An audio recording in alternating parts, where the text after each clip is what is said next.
Allô tout le monde, l'administration Marchand vient tout juste de déposer son 4e et dernier budget avant les élections municipales à l'automne. Voici ce que vous devez savoir. Bon, malgré les investissements sans précédent dans la police, le logement social et la lutte à l'itinérance, la Ville de Québec a réussi à limiter la hausse de ses dépenses. Bon, les hausses de taxes seront de 2,9 % pour les résidences et les commerces. C'est une augmentation inférieure à l'inflation. Et pour la première fois, le budget de fonctionnement de Ville dépassera les 2 milliards de dollars, ce qui représente une augmentation de plus de 110 millions par rapport à l'an passé. Alors, pour plus de détails, pour déchiffrer le tout et avoir quelques réactions, bien, ça se fera au cours de la journée sur l'appli Info.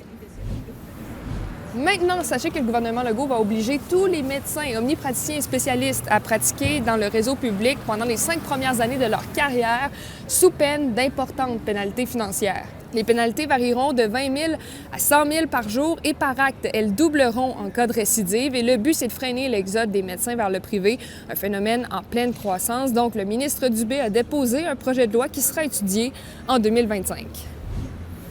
Je termine en vous mentionnant que le conflit de travail qui perdure depuis 2 semaines chez Poste Canada a des impacts financiers pour des organismes de bienfaisance. Plusieurs d'entre eux affirment qu'à l'approche des fêtes, la grève les empêche de collecter les dons par courrier. Ça les prive de revenus importants pour aider ceux qui en ont besoin. Il faut savoir qu'au pays, 30 % des dons sont faits pendant la période des fêtes et même s'il y a plusieurs personnes qui utilisent les sites Internet de certains organismes pour faire des dons, bien, beaucoup d'autres gens utilisent la poste pour envoyer des chèques à des organismes qui aident les gens qui en ont besoin. Alors voilà, c'est tout pour nous. Bon mercredi!